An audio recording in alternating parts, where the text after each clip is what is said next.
নিরামিষ আলুর দম একবার আমার মতন করে করো। ঘরের সবাই আঙুল চেটে পুটে খাবে, ভীষণ টেস্টি হয়। তার জন্য সবার প্রথমে একটা মশলা করে নিচ্ছি।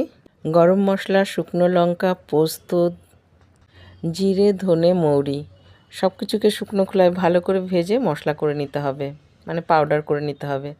আর আলুটাকে লালচে রং ধরিয়ে নুন দিয়ে ভেজে নিয়েছি। আর ফোড়নে দিয়েছি জিরে আর আদা।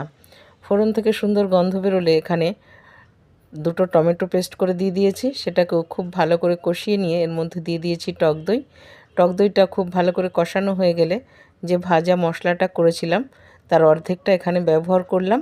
সেটাকে খুব ভালো করে কষিয়ে নিয়ে এখানে চালমগজ আর কাজুর পেস্ট করে রেখেছিলাম, সেটা দিয়েও খুব ভালো করে কষিয়ে নেব যতক্ষণ না তেল ছাড়ছে। আর এখানে স্বাদ অনুযায়ী আর একটু নুন ব্যবহার করেছি। আগে আলুতেও আমি নুন ব্যবহার করেছিলাম। খুব ভালো করে কষিয়ে নিয়ে এখানে গরম জল ব্যবহার করে দিয়ে দেব আলু। আলু দিয়ে খুব ভালো করে 5 থেকে 7 মিনিট মতন জাল করে নিলেই এর মধ্যে দিয়ে দেবো বাকি যে মশলাটা ছিল সেই মশলাটা আর কসুরি মেথি। কসুরি মেথিটাকে আমি ভালো করে গুঁড়ো করে ব্যবহার করেছি। এটাকে খুব ভালো করে মিশিয়ে নিয়ে এর মধ্যে ব্যবহার করেছি 1 চামচ মতন মধু আর 1 চামচ ঘি। সব কিছু মিশিয়ে নিলেই নিরামিষ আলুর দম কিন্তু একদম ডান সার্ভ করার জন্য। গরম গরম লুচির সঙ্গে সার্ভ করো।